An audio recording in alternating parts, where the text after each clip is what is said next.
Hello, New Mexico, and welcome to another episode of Around the Roundhouse, a podcast featuring the policies, politics, and personalities of the land of enchantment. My name is Daniel Chacón, and I'm the State House reporter for the Santa Fe New Mexican. Our guest this week is Charles Sallee, director of the Legislative Finance Committee, whose mission is to provide the legislature with objective fiscal and public policy analyses, recommendations, and oversight of state agencies. The LFC is part of a group known as the Consensus Revenue Estimating Group that delivered what the committee chairman called a very sobering revenue forecast for New Mexico this week.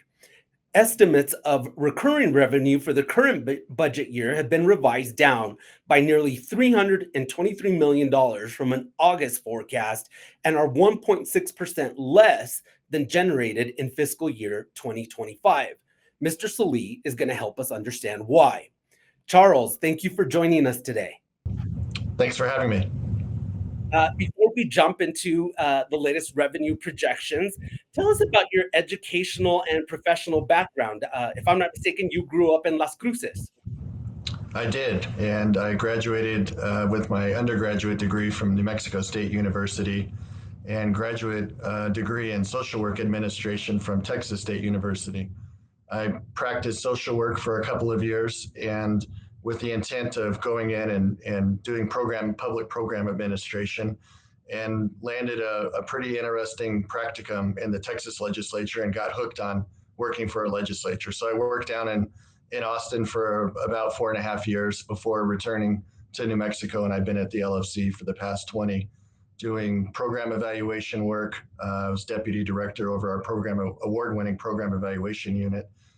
Then moved over to the fiscal side of the house to directly take on responsibilities for developing the budget recommendations for the committee to consider, and then eventually moved into this position as director. How has your background in social work factored, or has it helped you in your job as LFC director?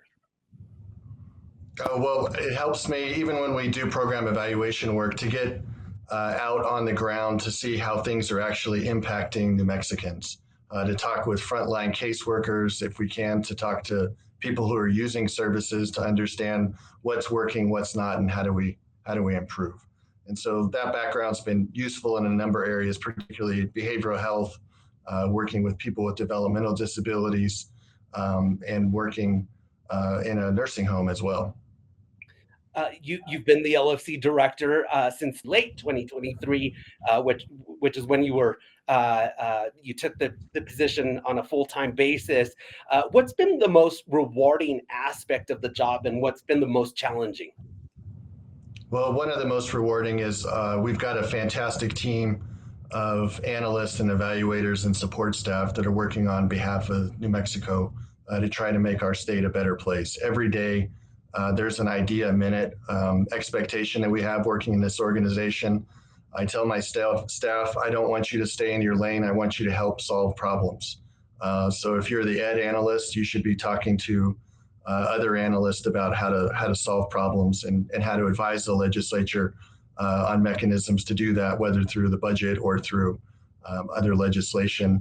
And we also take our oversight responsibilities on behalf of taxpayers very seriously in this office, and so that's been the most rewarding is being able to on a daily basis work with a great team to try to help advance recommendations for our elected officials to make the state a better place. I thoroughly enjoy working with my 112 legislators on the same thing and advising them, and then seeing the fruits of that labor. One, first adopted by the committee, then maybe by the full legislature, and then when we see excellent implementation, we can really move mountains in our state and really make change. And those are rewarding aspects of this particular position. The frustration is seeing when everything's lined up in the legislative arena from both funding and a policy standpoint, but the execution is poor. And there's, the legislature is not in the implementation business, they're in the oversight business. And so to see those investments not yielding the kind of results that everybody wants and not really being able to do anything because that's not in our lane. That's frustrating, particularly with the kind of resources that we have available over the past couple of years in our state. That we got to make them count. They're finite. They're not going to be as robust over the long term, and we need to change the trajectory of our state in a number of different areas in order to be more prosperous. Charles, you replaced David Abbey, who retired after a quarter century in the job. What advice, if any, did Mr. Abbey give you before he left? Well, I tutored under him. He's a mentor for me for many years, and I'm immensely grateful for that relationship that continues to this day. And I can't begin to tell you how much I've learned from him.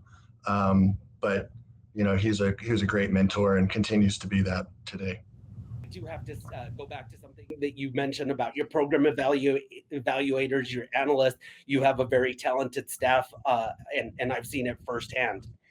Mr. Sallee, as I indicated at the start, the latest revenue projections have been revised downward from the August forecast. Should New Mexicans be worried? Well, as I have been telling our committee members, directionally, the revenue estimates are bad, but I'm not pessimistic about our financial situation. It just means we need to tighten up and, again, make sure that whatever investments that we're able to afford in this new revenue environment make a difference. And the committee's really been focused on three broad priorities in its budget recommendations. The first are investments that are going to increase individuals' personal earned income. That's going to be, education, which we need to do a far better job as a state of getting far greater levels of educational attainment for our population, everything from trades to advanced scientists and PhDs. The second big focus has been on increasing access to high quality healthcare, including behavioral health. It's a source of many challenges that exist in our state. And the third is to investments that improve the people's quality of life.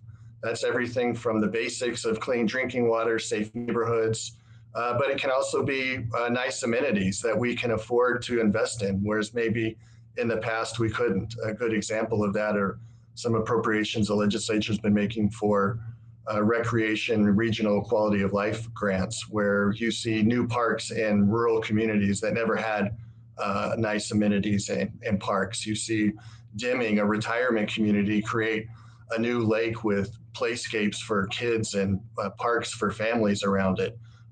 You see rodeo arenas in areas where that's a priority for folks who live there. So nice amenities as a building off of making sure that we can get the basics done to have a nice place to live. Will you please drill down on some of the top reasons revenue expectations were lowered? Well, starting at the beginning of this calendar year, we started missing the revenue estimates every month, where the revenue that we were tracking coming into the state was not as high as what we thought. The previous calendar year, we were beating the revenue estimates every month. So that was a first sign of things are starting to slow down economically. And then that has been exacerbated, and that really ramped up over the summer with further economic uncertainty created by a lot of federal policy and discussions that were going on, that you see the business environment slowing, you see hiring slowing, but not firing or laying people off at the same time. So the labor market is almost like frozen. There's nobody's leaving, but nobody's coming into new employment, indicating that there's that level of uncertainty is just causing people to stay where they're at. The further exacerbating some of the revenue changes were the budget reconciliation bill passed by Congress this summer.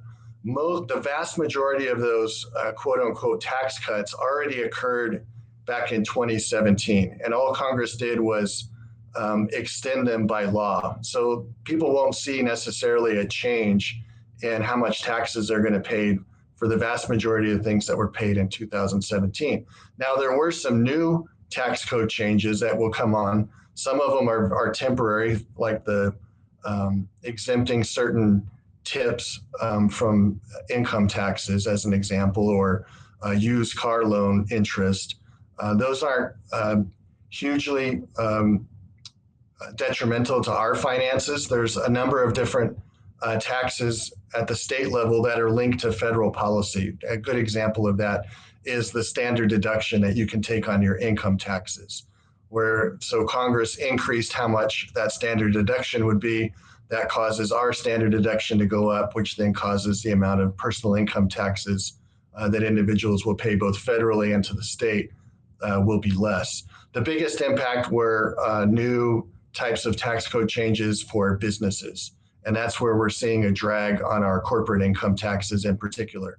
And the revenue estimators kind of are sitting in the middle of different estimates on the impact of those changes in New Mexico from national forecasters or how other states are doing this. So there's some risk, continued risk with the corporate tax environment and the changes from the budget reconciliation. And if I'm not mistaken, revenue projections were somewhat difficult to come up with given the federal shutdown. There was a delay in the data collection. That is another risk because of the shutdown. There's a number of different data sets that the economists rely on that they would normally have to make this December forecast that they simply don't have and are trying to rely on other data points that are good to look at, but may not have the same level of consistency as the federal data that they would look at. Charles, the state's revenues have grown at a record pace in recent years, thanks in large part to oil and gas. To what extent are lower oil prices contributing to the lower revenue expectations? Yeah, that's a good question. Let me back up real quick for your viewers. Our general fund is the legislature's main discretionary account that they make appropriations for schools, for Medicaid, for higher education institutions. And that general fund revenue stream is made up of a myriad of different taxes and fees that can be quite complicated if you really dig into it. But broadly speaking, there's three big buckets that I think of. The first are taxes that are related to our broader economic prosperity. That would be personal income taxes, gross receipts taxes, when you go and buy something, either goods or services. The second big bucket are direct energy revenues that we get from oil and gas drilling that come directly to the state general fund. And those are very volatile. Those are the things that we've been riding this general fund revenue roller coaster for the past 45 years. And we've been on the upswing in a significant way since 2018, 2019, largely driven by those revenues.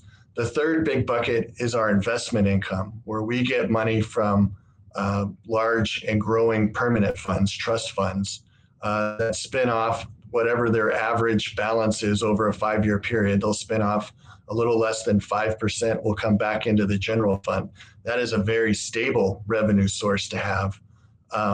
And so those are the three big buckets. And what's been going on since around 2018 is New Mexico would drill and produce about 70 million barrels of oil per year like clockwork back to the early 80s every year.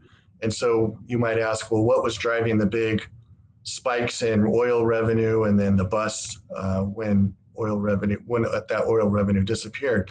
And that was largely we were riding a price spike and bust situation for all those years. If you think about before the Great Recession in 2007, 2008, oil prices had soared to, in the $150 range per barrel, and then came crashing back down, kind of steadied post Great Recession, and then they crashed in 16 and 17 and caused real challenges to put together a balanced budget.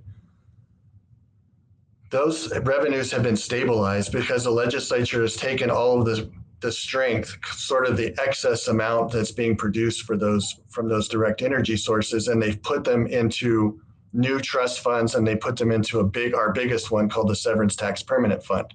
A good example of a new trust fund is the Early Childhood Trust Fund. The legislature first put an infusion of general fund cash into that at $300 million. And when we designed it down here in the basement in the Capitol North, to recommend to the legislators to adopt this, we had dreamed of maybe it being $1 billion by the end of the decade. It's $10 billion by the end of the decade, easily. So enormous amount of growth in oil revenues going into those trust funds, and that will then produce a significant amount of revenue coming back that's very stable. The second aspect coming out of COVID was that we had a strong, broader economic prosperity. And the legislature's taken pretty much all of that strength and possibly a little bit more, and they've pushed it back out into the economy in the form of tax cuts. So much so that I'm a little bit concerned about like our personal income tax trends are way off the 10-year average. And that's something that's driving this revenue estimate as well. We want people to be prosperous, but we also want to have adequate revenues to support the operations of our schools, hospitals, and the like. The third is our investment income. That is growing at 10 to 12% a year, which is what we had intended. And that's providing a very stable revenue source that has already passed personal income tax as the second largest revenue source in our general fund. And by the end of the decade, it will surpass that capped energy revenue and be larger than what we're getting from oil and gas.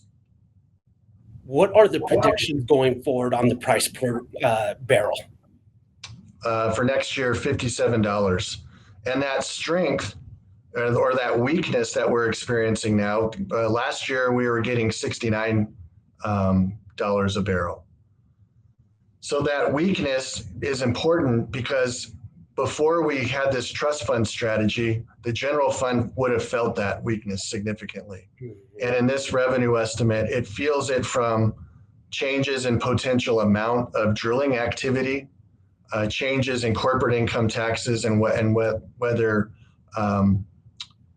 oil companies withhold more of what they're going to think they owe to the state. But the direct energy revenues, if there's reductions there, the trust funds just don't grow as fast. And the general fund is essentially insulated from those. And that's really important because that means that legislators can have more confidence that if something goes south on oil and gas, the effects of that are going to be mitigated and they won't have to make as difficult choices when it comes to protecting our schools, higher ed institutions, and Medicaid and all the other public services that the state provides. Sort of on that note, if the amount available for total appropriations has shrunk due to lower revenue expectations, how will that impact some of the big initiatives that the state has rolled out, such as, free school lunches or free childcare?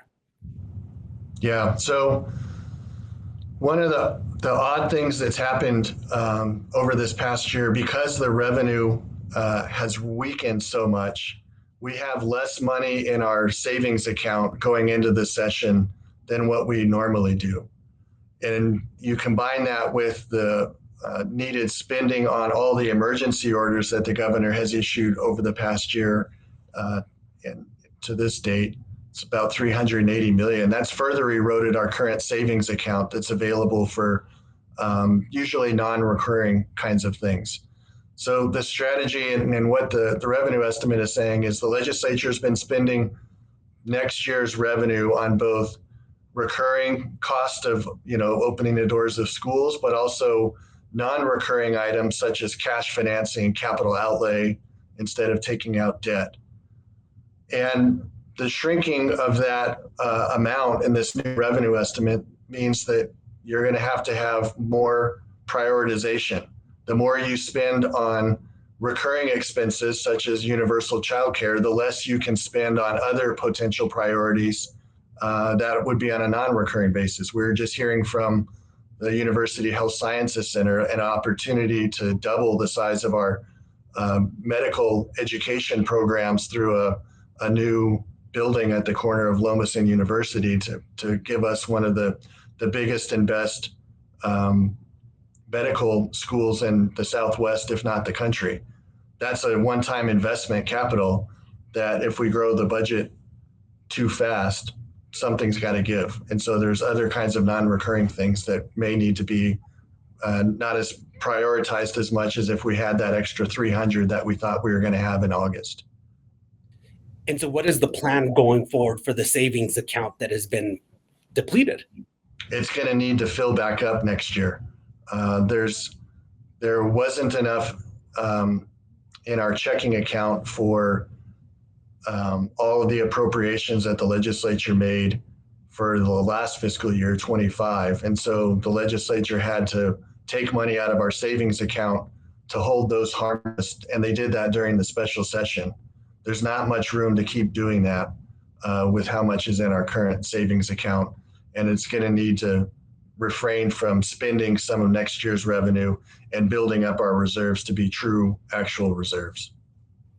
And on the topic of reserves, we're about at 31% or so, but we also heard that only about a quarter of that is liquid. So how will the state of New Mexico address that?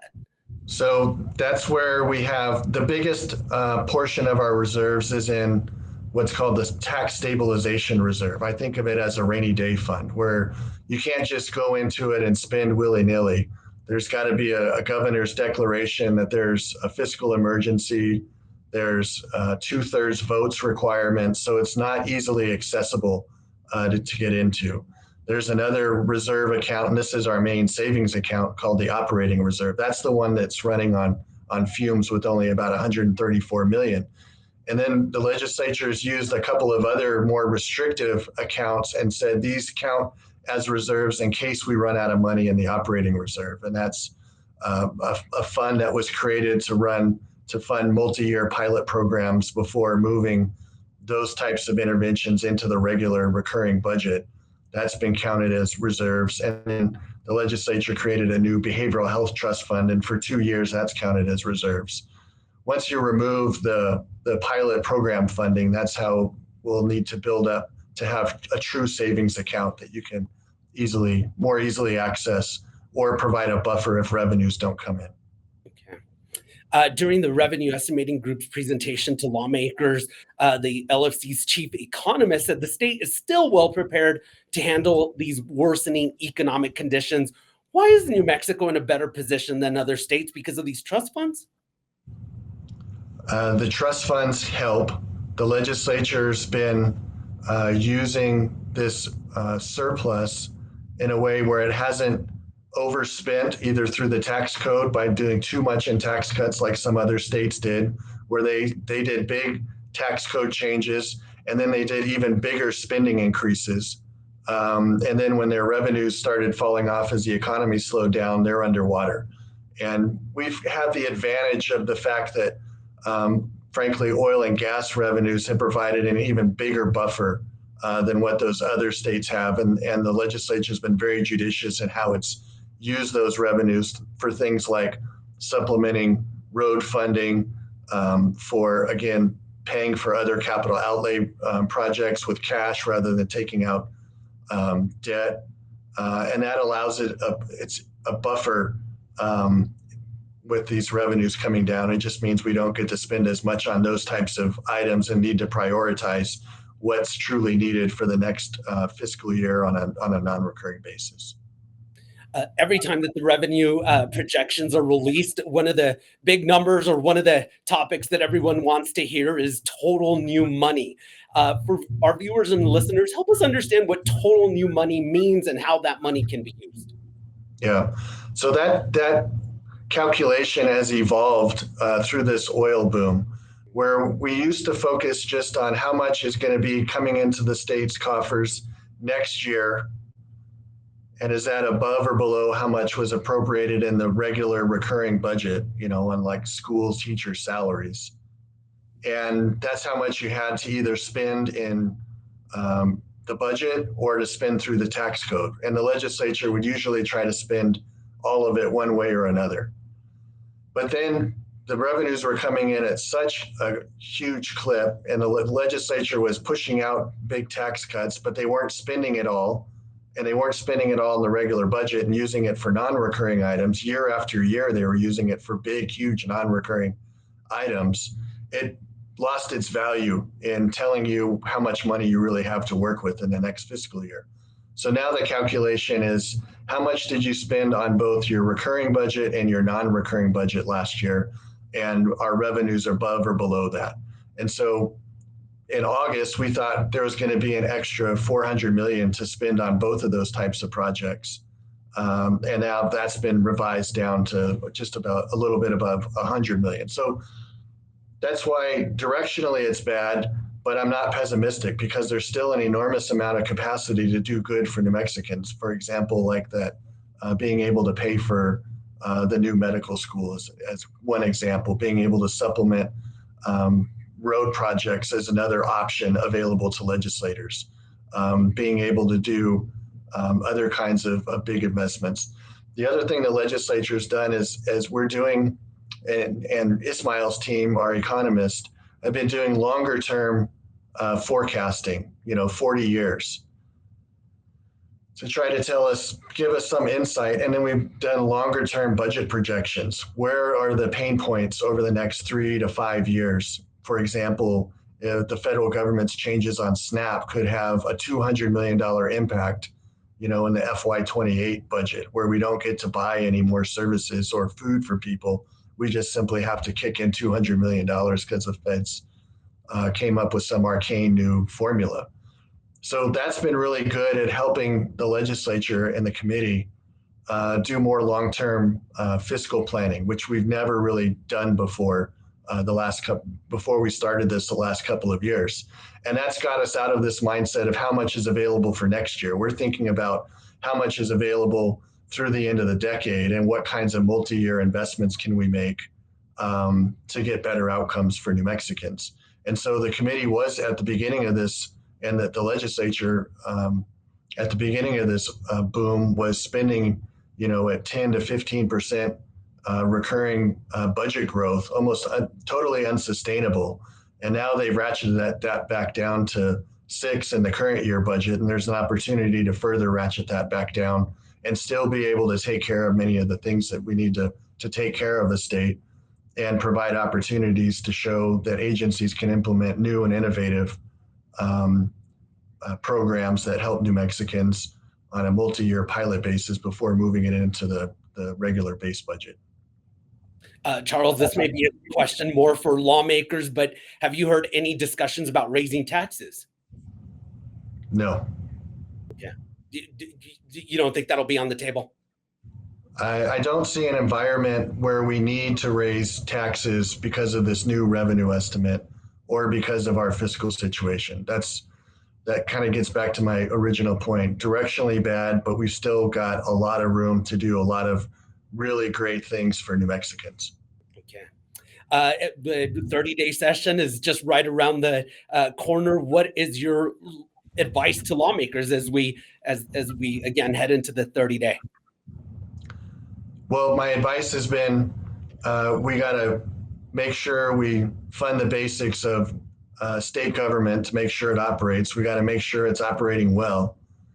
If there's opportunities to test new innovation, then there's frankly not a lot, as the administration will only have been in office for 6 months for some of these appropriations that will be made for next fiscal year. And then there's places on the non-recurring side where we need to tighten up the prioritization a little bit, but focusing on those 3 big budget priorities, there's an opportunity to do a lot of really innovative and great things for New Mexicans in that short 30-day session. And so the committee's hearing all the big agencies this week. They'll listen to the big non-recurring budget ask from the agencies as well. They've got the scenarios that staff have been helping prepare, and they'll wrap up their work on Friday. Well, thank you for spending time with us today, because I know that this has been a very busy week for you. Anything that I'm missing to ask you or that you would like for our viewers and listeners to know about these revenue projections? Well, the revenues have been booming and they're flattening out to the mid to the long term. They're only going to grow about 3%. And if you think back to the previous administration under the Governor Martinez, on a good year, we were growing the budget about 4%.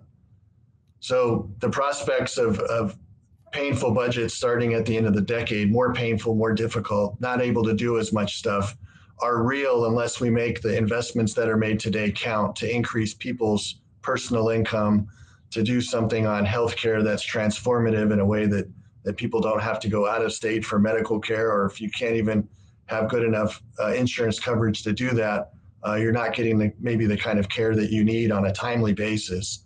And we want to be able to afford to continue to make our state a great place to live and focus on not only just the basics of clean drinking water and safe neighborhoods, but making our roads the best in the country, our medical schools the best in the country, our higher ed institutions and athletic programs the best in the country.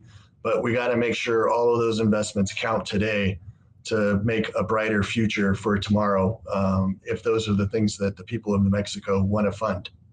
Okay. Well, Charles, thank you, and for again spending time with us. I know it's again a very busy week for you, and thank you to our viewers and listeners for tuning into Around the Roundhouse. Join us every week as we talk to newsmakers in the political realm by subscribing to our podcast through Spotify, Apple Podcasts, YouTube Music, or wherever you get your podcasts. For the latest developments, follow our coverage online at santafenewmexican.com, where you can also subscribe to our political newsletter, The Roundhouse Report. Until next time, I'm Daniel Chacón, and this has been Around the Roundhouse.